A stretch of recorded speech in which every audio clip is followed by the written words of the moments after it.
Hola, buenos días. Mi nombre es Ángel García Antón. Soy MIR de segundo año de Anestesiología y Reanimación en el Hospital Universitario Basurto y hoy os voy a hablar del shock séptico y el abdomen agudo en un paciente perforado. Inicialmente hablaré de un caso clínico a modo introductorio para hablar sobre este tipo de sepsis, este tipo de paciente. Posteriormente me centraré en la definición de sepsis y shock séptico porque considero que son definiciones que nos tienen que quedar muy claras. Hablaré de la sepsis abdominal y de la peritonitis infecciosa y su clasificación pues bueno, en función de diferentes parámetros. También me considero importante hablar de la etiología y la microbiología vinculada a esta patología y también hablaré del diagnóstico de la misma. Por último, y en una parte un poco más extensa, hablaré sobre el manejo y tratamiento del shock séptico. Y para ello, aprovechando la actualización del año 2021 de la Surviving Sepsis Campaign, de las guías de este organismo, pues hablaré sobre las últimas actualizaciones y puntos más importantes de las guías del manejo de la sepsis. Comenzaré presentando un caso clínico. Se trata de una mujer de 78 años sin alergias, hipertensa y dislipémica, que acude por un dolor abdominal de 48 horas de evolución con empeoramiento en las últimas horas. Asociaba un estreñimiento de más de 7 días, no tenía náuseas ni vómitos y realizó una visita a urgencias hace 48 horas por dolor abdominal y fue dada de alta con diagnóstico de estreñimiento. En la exploración física destaca que la mujer se encuentra febril, hipotensa, taquicárdica, saturando 91% aire ambiente, sudorosa, con regular perfusión periférica, taquipneica con 28 respiraciones por minuto. Y a la exploración abdominal destaca un abdomen con signos de defensa muy doloroso a la palpación. A nivel analítico hay un empeoramiento de la función renal, aumento de marcadores de infección con una procalcitonina llamativa de 56, así como una leucocitosis marcada. A nivel gasométrico vemos una acidosis metabólica y un lactato de 2,9.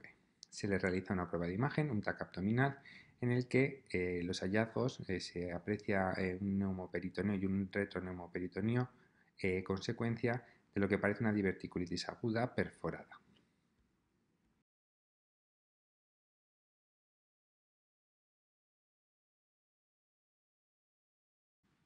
Dados los hallazgos en la prueba de imagen y la exploración física de la paciente, se decide cirugía urgente en la cual se lleva a cabo un Hartmann bajo anestesia general, siendo los hallazgos quirúrgicos un gran plastrón inflamatorio, así como abundante líquido en Douglas.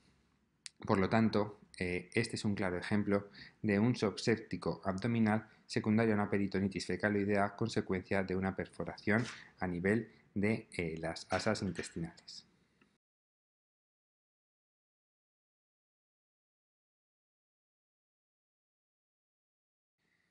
Bueno, vamos a hablar de estos conceptos para saber exactamente de qué estamos hablando. Consideramos una sepsis cuando, consecuencia de una infección, bien sea sospechada o documentada, se produce una disfunción orgánica potencialmente mortal causada por esa respuesta descontrolada del organismo ante esa agresión. ¿Qué consideramos disfunción orgánica? Bueno, para valorarlo nos ayudamos de diferentes escalas. La más conocida, la más utilizada es la escala de SOFA, y se considera que existe una disfunción orgánica cuando la puntuación en esta escala es superior a 2.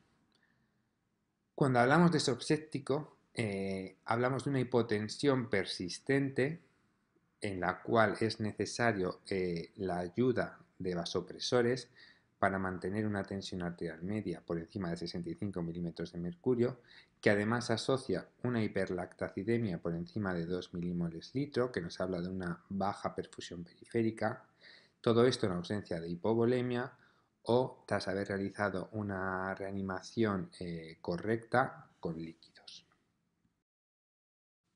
Aquí vemos reflejada los diferentes parámetros que recoge la escala de SOFA y es de gran utilidad conocerlos para saber identificar cuando estamos ante un fallo de órgano para poder identificar, para poder controlar bien la disfunción orgánica que puede llevar asociada a la sepsis.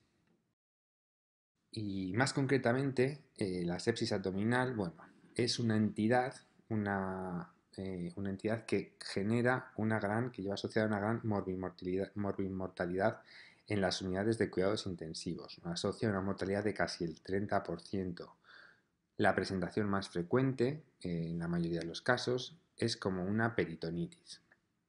Y en este caso, como el que recoge nuestro caso clínico, la perforación del tracto gastrointestinal pues conlleva una salida del contenido digestivo, del contenido intestinal a la cavidad peritoneal y, por tanto, supone una emergencia médico-quirúrgica. Sin embargo, tenemos que conocer que no todas las peritonitis tienen un origen infeccioso, sino que pueden estar producidas por traumatismos, por agentes químicos, etcétera. Y también tenemos que saber que no todas las sepsis abdominales tienen origen en el peritoneo, sino que en diferentes puntos, en diferentes órganos de la cavidad abdominal, pueden originar los cuadros de sepsis abdominal, bien sea por una enfermedad inflamatoria pélvica, por abscesos en diferentes vísceras, por una colecistitis, por una colangitis, etc. Pero bueno, como idea general, lo que nos tiene que quedar es que la mayor parte de las sepsis de origen abdominal se originan a partir de cuadros de peritonitis infecciosas.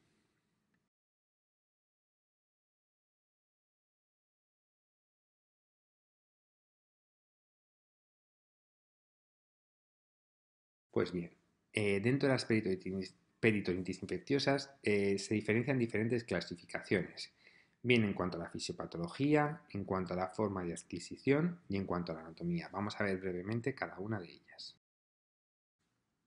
En cuanto a la clasificación, me voy a centrar primeramente en la clasificación en base a la fisiopatología.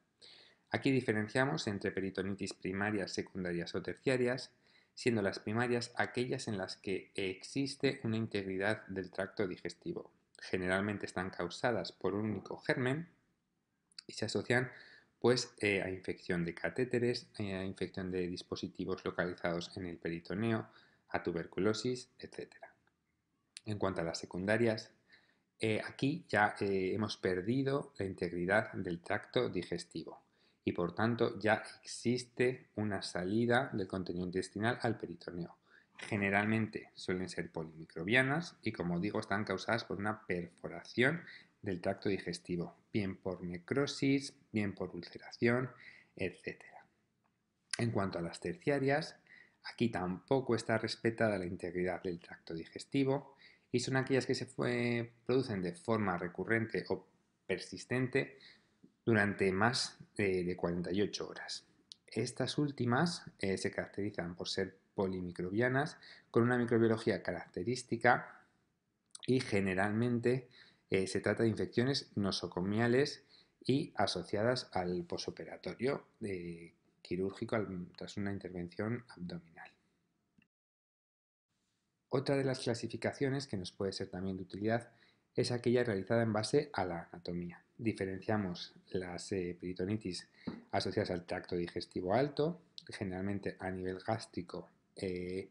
Hay que destacar que nos encontramos ante una flora similar a la bucal, en la que destacan bacterias gram positivas, sobre todo estreptococos del grupo Viridae, lactobacilos y diferentes especies de cándida. A nivel del ilion, destaca el E. coli como principal enterobacteria, aunque también podemos encontrar otros tipos de estos patógenos. También podemos encontrar enterococos. En cuanto al tracto digestivo bajo, hablamos en este caso del colon. En el colon es el lugar anatómico donde se localizan la mayor proporción de microorganismos. Y debemos conocer que a este nivel predominan los organismos anaerobios de tipo bacteroides y Clostridium. Y en proporción predominan de forma bastante llamativa sobre las enterobacterias. En tercer lugar, hablaré de la clasificación en base a la forma de adquisición, en la cual diferenciaremos en la forma de adquisición comunitaria y nosocomial. En cuanto a la comunitaria, diferenciamos la forma leve o moderada o sin factores de riesgo, en la cual es importante conocer que están producidas por una flora mixta, microbios principalmente entéricos. Predominan los gram negativos, sobre todo el E. coli, aunque sí que es cierto que podemos encontrar otras enterobacterias. También podemos encontrar anaerobios, como he dicho antes, muy frecuente encontrar los bacteroides y también los estreptococos.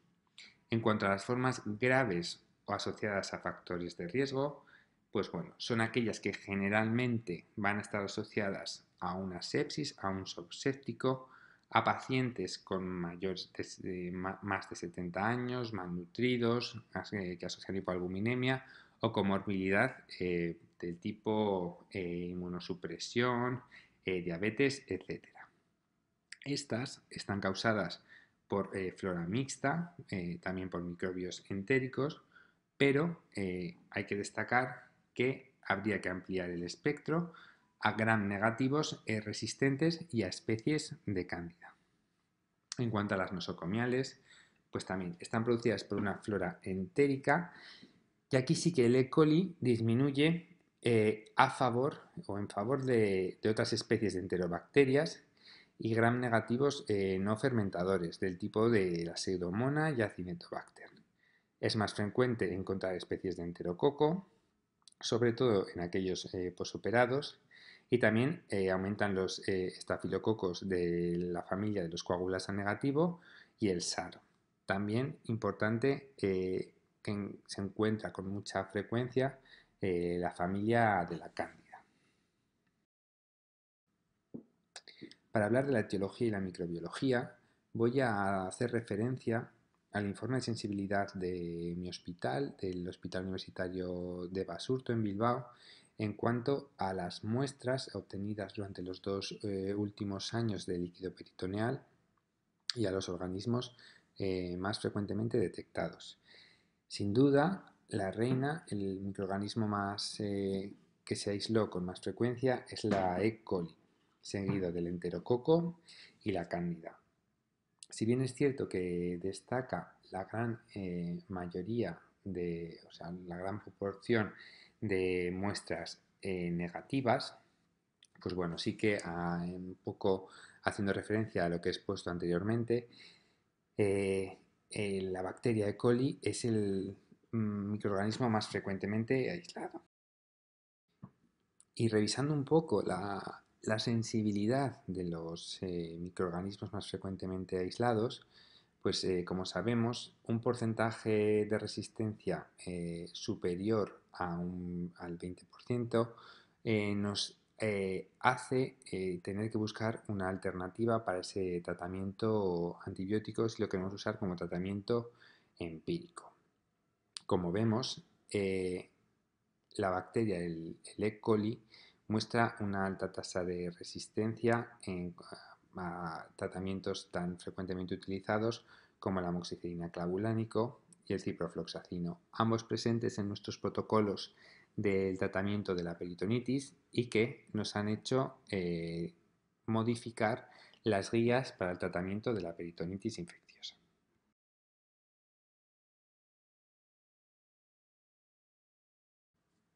En el diagnóstico de la peritonitis aguda, de la sepsis abdominal, es fundamental la sospecha clínica.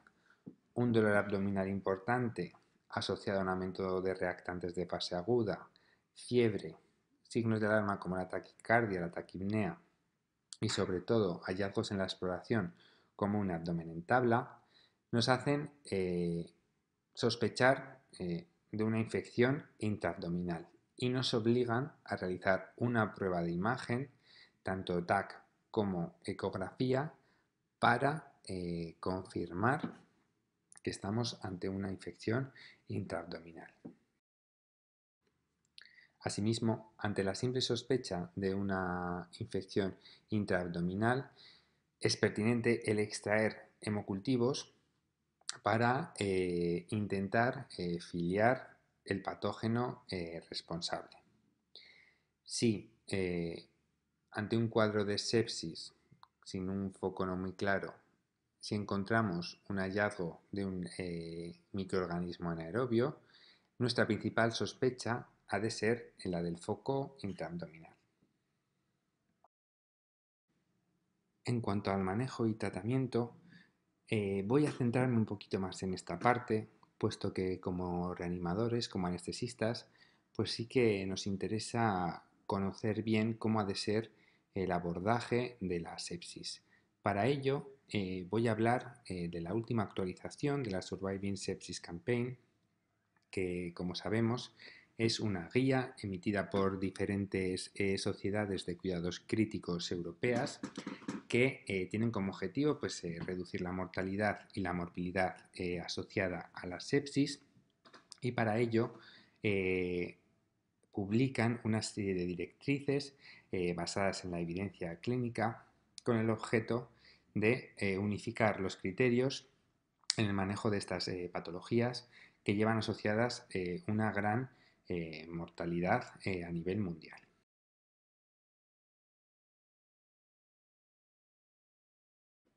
Estas guías se vienen publicando desde hace varios años.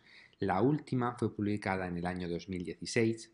Ya en el año 2020, como consecuencia de la pandemia del coronavirus, se emitió una guía específica para esta infección, para la infección por COVID, y ha sido el año pasado cuando han publicado una nueva guía.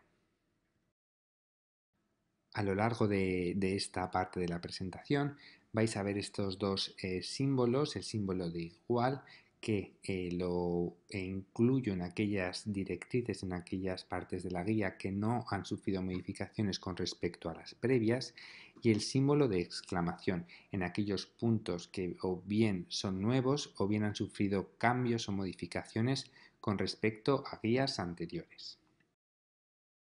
De lo primero que nos habla la guía de la Surviving Sepsis Campaign es de la necesidad, más bien de la obligación, de disponer de protocolos, de programas específicos de cada hospital, de las unidades de cuidados intensivos, centrados en el manejo de la sepsis. También en esta guía nos hablan acerca del uso de escalas para valorar la sepsis abdominal y descartan el usar el QuickSOFA, que como sabemos es una escala con 3 elementos. Habla de la hipotensión, de la valoración del nivel de conciencia y la presencia de taquipnea para valorar la presencia de la sepsis. Pues bien, habla de que carece de la suficiente sensibilidad como para calificar a un paciente como probable sepsis utilizando esta escala, y lo que sí nos indican es que debemos utilizar diferentes escalas para tanto valorar la disfunción orgánica como la afectación consecuencia de la sepsis. En aquellos casos en los que sospechemos de sepsis o shock séptico, pero no haya confirmación de una fuente de infección, la recomendación es seguir buscando, seguir reevaluando o bien para posibles diagnósticos, para que si seguimos sin encontrar esa fuente de infección, interrumpir o desescalar la terapia antimicrobiana. También en aquellos pacientes en los que sospechemos que que tengan una sepsis, está indicado la monitorización, la medición del lactato. La medición del lactato nos hablará de una hipoperfusión, pues consecuencia de la respuesta que se produce ante la sepsis. En cuanto a los objetivos de tiempo, esta guía nos habla de diferentes metas, de diferentes tiempos en los que debemos de actuar. El primero de ellos es el tiempo del ingreso del paciente en una unidad de intensivos. Bien, hablan de un tiempo inferior a 6 horas para el ingreso de este tipo de pacientes para iniciar o para continuar la terapia de resucitación y reanimación. Este es uno de los puntos que ha cambiado, en el cual, con respecto a guías previas, aquí nos indican que debemos de iniciar la antibioterapia empírica dentro de la primera hora en cuanto tengamos la sospecha o tengamos la confirmación de la presencia de un shock séptico o una probable sepsis. En este punto, pues esta guía sí que nos ayuda un poco más a concretar cuándo iniciar la antibioterapia. Cuando considero la sepsis como probable o cuando la tengo confirmada, tanto si el shock está presente o no, debo de administrar la terapia antimicrobiana de forma inmediata, idealmente dentro de la primera hora. En cambio, cuando considero la sepsis como posible, si el shock está presente, tendré, como en el punto anterior, que administrar la terapia antimicrobiana dentro de la primera hora. En cambio, si si el paciente no está chocado, pues tendré que hacer un diagnóstico rápido, descartar diferentes causas no infecciosas que puedan justificar el cuadro y si no encuentro nada que lo justifique, pues administrar dentro de las primeras 3 horas la terapia antimicrobiana. En cuanto al empleo de marcadores, la Surviving Sepsis Campaign habla del uso de la procalcitonina, habla en contra del uso de la procalcitonina como biomarcador para justificar el inicio de la terapia antimicrobiana. Con respecto a la elección del antimicrobiano, la guía nos habla de que es preciso estimar el riesgo. El riesgo en cuanto al tipo de bacteria, sobre todo teniendo en cuenta si el paciente pudiera tener una infección por SARS, y en cuanto a las posibles multiresistencias que pudiera presentar el paciente. Y en base a todo ello, realizar la elección de la cobertura antibiótica más adecuada. Para valorar el riesgo de posible infección por SARS, pues tendremos que ver si se trata de un paciente con colonización previa por este patógeno, si ha tenido antibioterapia intravenosa reciente, infección de la piel o heridas crónicas, si tiene dispositivos intravasculares, si está en hemodiálisis, si ha tenido una hospitalización reciente o se enfrenta a una enfermedad grave, en cuyo caso si presentara cualquier tipo o presentara un alto riesgo de una infección por Staph aureus meticilina resistente, estaría indicada la cobertura con antibioterapia anti-Staphylococcus aureus meticilina resistente. De forma similar, para evaluar el alto riesgo de infección por organismos multiresistentes, pues tendremos que valorar si el paciente tiene una infección o colonización previa por este tipo de microorganismos. Si nos enfrentamos a una infección nosocomial, habremos de considerar la prevalencia local, las resistencias presentes en nuestro medio, en nuestro hospital, o si el paciente ha recibido antibioterapia de amplio espectro en los últimos 90 días. Y con respecto al uso de antifúngicos, pues un poco más de lo mismo, evaluar el riesgo de posible infección por estos patógenos y actuar en consecuencia. Si consideramos que el paciente está en alto riesgo de infección por ellos, pues habría que cubrir de forma empírica con antifúngicos. La guía recoge diferentes tablas, diferentes ayudas que nos pueden facilitar cómo identificar pues el riesgo de infección por hongos.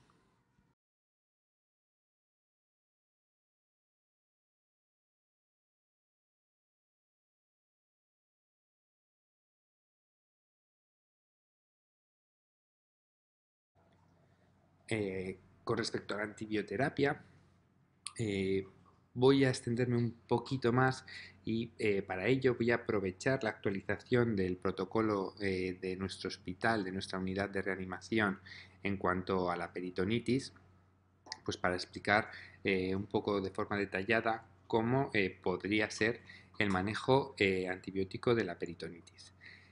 Esta última revisión de nuestro protocolo pues estaba realizada en base, pues como he dicho antes, a los estudios de los cultivos realizados en el cultivo peritoneal de diferentes pacientes de nuestro hospital, en base a la resistencia antimicrobiana de ellos y un poco guiados por las guías de la Sociedad de Infecciones Quirúrgicas y por lo recogido pues en contextos médicos como el Act-to-Date. De forma muy simplificada, voy a recurrir a la clasificación a la que hacía referencia antes de las peritonitis, esta vez en base a la forma de adquisición. Y si nos tuviéramos que enfrentar a una peritonitis leve moderada o en un paciente que no asocia factores de riesgo, pues habremos de tener en cuenta que nos enfrentamos a un espectro reducido. Habremos de cubrir un espectro reducido, generalmente de bacterias gram negativas y enterobacterias, estreptococos y organismos anaerobios. Para ello podremos utilizar piperacilina tazobactam en monoterapia, cualquiera de los carbapenems en monoterapia, o bien una cefalosporina de tercera generación asociada a metronidazol. En caso de un paciente alérgico a beta-lactámicos, podríamos utilizar la combinación de ciprofloxacino y tigeciclina.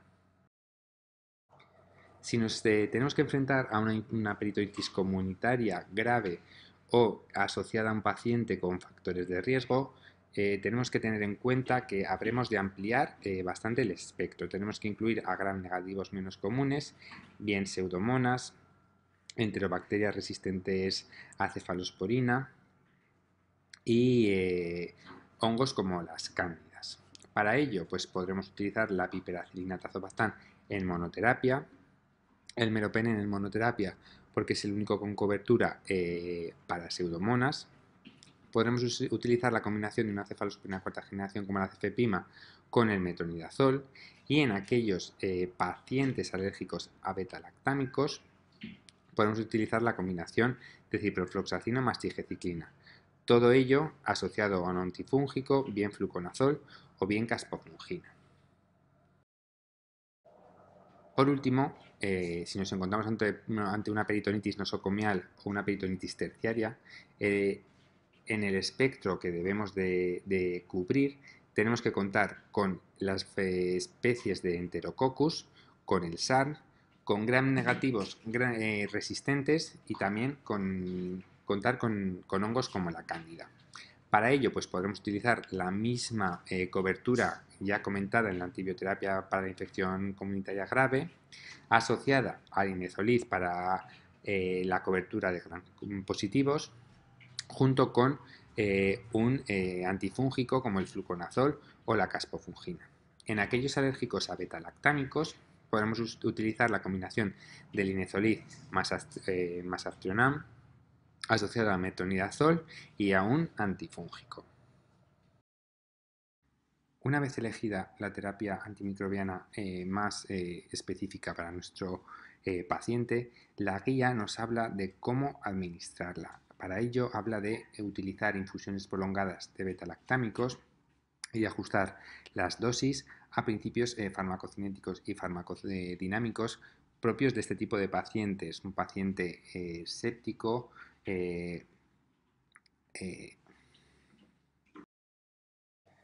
hablan también de la valoración diaria para ajustar antibioterapia, para desescalar antibioterapia, y en cuanto a la duración de los tratamientos, apuestan por tratamientos de corta duración, en torno a 5 o 7 días, pues en múltiples estudios las terapias cortas con respecto a las terapias largas se mostraron igual de efectivas que estas últimas. Un poco en el mismo sentido, todo apunta a terapias cortas de antibioterapia, a la desescalada precoz y un poco con el principio de que menos es más, con el objetivo de reducir la posibilidad de que crezcan especies multiresistentes, de disminuir las multiresistencias y optimizar el tratamiento antibiótico. Un poco en cuanto a la duración de la antibioterapia, pues podemos mantenerla 5 o 7 días pues en aquellos pacientes con una infección intraabdominal ya establecida, cuando no se ha completado el control del foco definitivo, siempre valorando pues, parámetros clínicos, hemodinámicos y analíticos del paciente. En cambio, si en esos 5 o 7 días no evidenciamos una mejoría clínica, no hay mejoría analítica, pues sí que estaría indicado pues, plantearnos la terapia empírica, incluso pues, realizar prueba de imagen, hacer una reexploración quirúrgica para controlar el foco infeccioso. Si el paciente asocia bacteriemia, pues algunos autores recomiendan mantener la antibioterapia durante 7 días. En cuanto al paciente inmunodeprimido, pues la verdad es que no hay mucha evidencia en cuanto a la duración. Si se debería prolongar o mantenerse con respecto al paciente con una inmunidad intacta. Y así como la procalcitonina no era un buen marcador para justificar el inicio de la terapia antibiótica, sí que lo es junto con la evaluación clínica del paciente para desescalar antibioterapia. Un descenso mantenido progresivo de este biomarcador nos puede, como digo, junto con la exploración clínica, pues ayudar en la desescalada de la antibioterapia. Un punto fundamental, sobre todo si nos enfrentamos a una sepsis abdominal, es el rápido control de la fuente infecciosa. La guía habla de que este control de la fuente de infección se ha de hacer en las primeras 6 o 12 horas. Las guías de la infección intraabdominal de las sociedades europeas de cirugía pues nos pueden ayudar un poco al control quirúrgico de la fuente de la infección abdominal.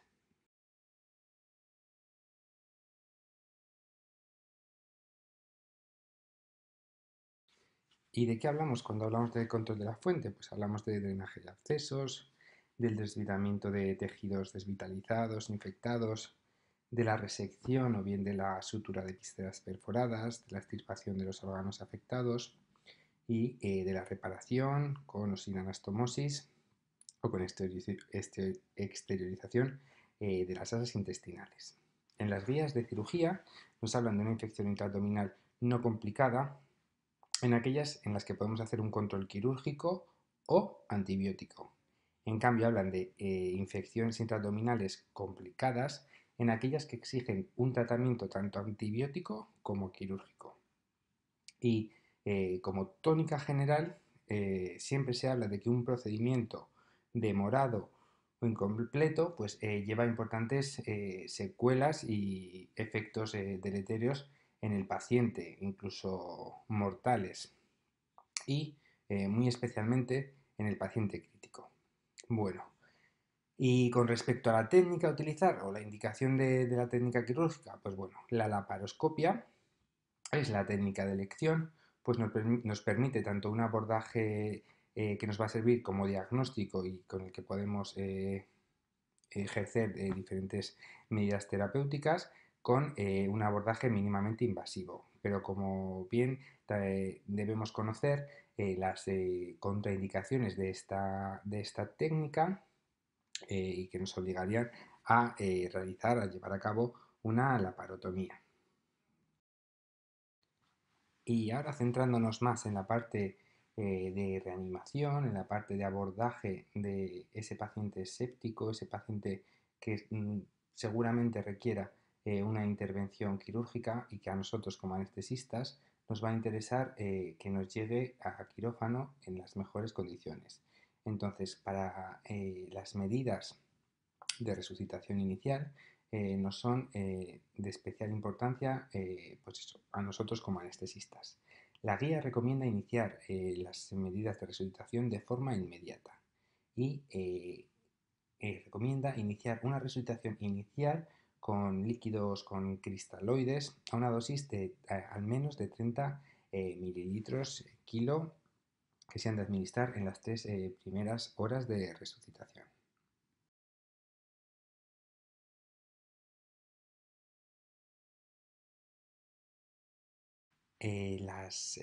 Esta respuesta a la fluidoterapia la debemos guiar por medidas dinámicas.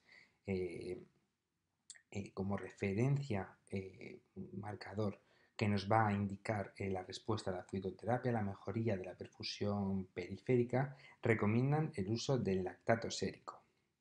Como novedad, este año viene recogido el relleno capilar como una medida, como una forma de exploración bastante sencilla, bastante básica y que nos puede guiar en la respuesta del paciente a esa fluidoterapia. Con respecto a guías anteriores, ahora únicamente recomiendan el uso de cristaloides balanceados como fluidoterapia de elección en la resucitación inicial. El suero salino fisiológico queda apartado pues, por las múltiples complicaciones que en algunos estudios vienen recogidas, como la acidosis hiperclorémica o el fallo renal asociado a su uso. También viene recomendada el uso de albúmina y en guías previas ya venía, no recomendaban el uso de almidones, pues bien, este año tampoco recomiendan el uso de gelatinas, pues no han mostrado superioridad con respecto al uso de cristaloides como medida de resucitación inicial. Con respecto a usar una estrategia de fluidoterapia tanto restrictiva como liberal, bueno, pues la guía no encuentra suficientemente evidencia como para inclinarse hacia una u otra estrategia. Otro de los puntos fundamentales de la resucitación del paciente séptico es el uso de vasoactivos. Pues bien, como primera línea en el uso de vasoactivos está la noradrenalina para lograr un objetivo de tensión arterial media de 65 milímetros de mercurio, considerando o intentando monitorizar de manera invasiva la presión arterial. Con respecto a otras guías, esta vez sí que se muestran partidarios de que si el paciente necesita la acción de los vasopresores, no debemos esperar a tener un acceso venoso central, sino que podríamos administrarlos de manera periférica. Otro punto importante es la vasopresina como segunda línea de vasopresores. Como tercera línea, pues podríamos valorar otras opciones como son la dobutamina o la adrenalina. Como he mencionado hace un instante, deberemos iniciar los vasopresores de manera inmediata, aunque debamos hacerlo por accesos, aunque solo dispongamos de accesos periféricos.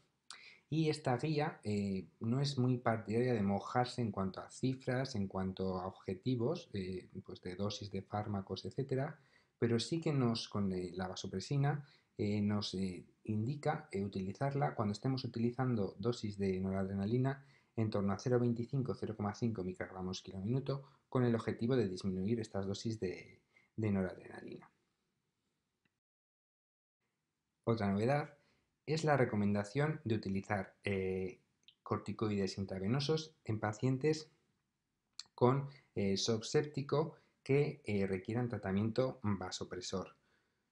Indican su utilización cuando estemos utilizando noradrenalina o adrenalina por encima de 0,25 microgramos kilo minuto y recomiendan dosis de 200 miligramos de hidrocortisona cada 24 horas o 100 cada 12, bueno, ajustar la dosis pues en función del paciente. Y ya de forma muy breve, unas pinceladas pues de otras medidas que como anestesistas nos pueden interesar, por ejemplo la ventilación, que en aquellos pacientes sin síndrome, sin distrés respiratorio, pues está tomando protagonismo, la guía ya lo incluye, el uso de las cánulas de alto flujo como soporte respiratorio. Como consecuencia de la pandemia COVID hemos adquirido bastante manejo con este tipo de soporte respiratorio y bueno, pues ya esta guía recoge su uso en este tipo de pacientes. En cuanto a los parámetros ventilatorios, pues bueno, lo hacemos de forma generalizada, pero bueno, deberemos utilizar pues parámetros de ventilación protectora con bajos volumen tidal para evitar barotrauma, volutrauma, etc.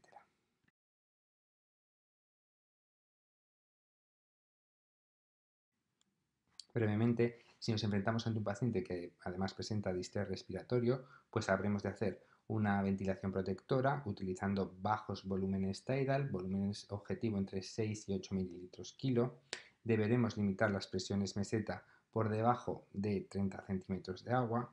Tendremos que utilizar una PIP óptima para lograr una ventilación adecuada del paciente y si el paciente lo exige, pues podremos utilizar maniobras de reclutamiento, maniobras de prono o recurrir a relajantes neuromusculares bien en bolos o bien en infusión continua para lograr una ventilación protectora.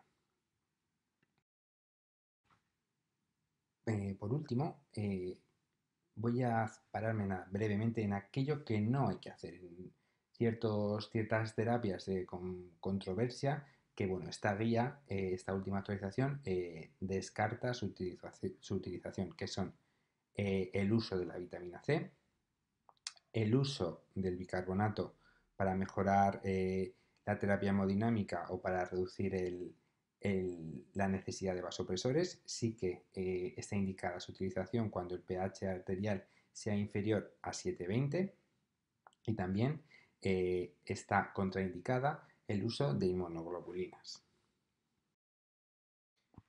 Y me parece interesante destacar pues, que en esta última guía, aparte de centrarnos pues, lo que consiste en nuestro trabajo, ¿no? de resucitación, de optimización del paciente, de la terapia, pues eso, con fluidoterapia, con líquidos, la antibioterapia, los vasopresores, pues bueno, también vamos a tener que pensar un poco en las consecuencias, en cómo ese paciente, cuando supere ese cuadro de sepsis, de shock séptico, cuando salga de la UCI, cuando salga de ese estado de gravedad, pues pensar no solo en su estado físico, sino también en su estado cognitivo y en sus problemas emocionales. Entonces me parece interesante que, pues, bueno, una visión más integrada, más holística, pues del paciente crítico. Y para finalizar, pues 10 ideas básicas con las que me parecen adecuado resaltar, que son que la sepsis abdominal es un cuadro con una alta mortalidad, un cuadro de muchísima gravedad que generalmente se presenta como una peritonitis. Cuando estamos ante un shock séptico, el tiempo es oro. En los targets, en los objetivos de tiempo que nos tenemos que marcar son que deberemos de iniciar la antibioterapia entre la primera y la tercera hora de reconocimiento del paciente séptico, que ese paciente deberá estar ingresado en una unidad de cuidados intensivos en menos de 6 horas, sobre todo si presenta un shock séptico, y que deberemos realizar un control de la fuente infecciosa entre las 6 y las 12 primeras horas, como técnica indicada, como técnica quirúrgica de elección, consideraremos la laparoscopia. Eh, consideraremos la procalcitonina como un biomarcador para desescalar antibioterapia y no para iniciarla. Y la elección de la antibioterapia empírica la haremos pues atendiendo a la clasificación de las peritonitis, de las infecciones intraabdominales según la forma de adquisición, teniendo en cuenta los factores de riesgo del paciente, la flora del hospital, los riesgos de colonización por SAR, por organismos multiresistentes, para intentar cubrir el mayor espectro posible. Y tendremos que tener en cuenta que el E. coli es el principal microorganismo implicado en las infecciones intraabdominales. Es fundamental ajustar el antibiótico según el rendimiento de los cultivos para evitar largas exposiciones a los mismos y evitar el crecimiento de especies multiresistentes, y tenderemos a utilizar ciclos cortos de antibioterapia pues guiados por la evolución clínica del paciente, las analíticas y los cultivos. En cuanto a la resucitación del paciente con un shock séptico, recurriremos a cristaloides balanceados con dosis de 30 ml kilo que deberemos administrar en las 3 primeras horas. Habremos de hacer una resucitación guiada por parámetros como la perfusión capilar, el lactato y medidas dinámicas. Y en cuanto al uso de vasopresores, pues bien, el orden sería noradrenalina, vasopresina, adrenalina y dobutamina. Y si el paciente lo requiriera, los iniciaremos por vía periférica. Y si nos encontramos ante un shock refractario con altas necesidades de vasopresores, tendremos que utilizar hidrocortisona intravenosa. Y bueno, esto ha sido todo. Muchas gracias. Esta es la bibliografía que he empleado para realizar la presentación y bueno, espero que haya sido interesante y nada, muchas gracias.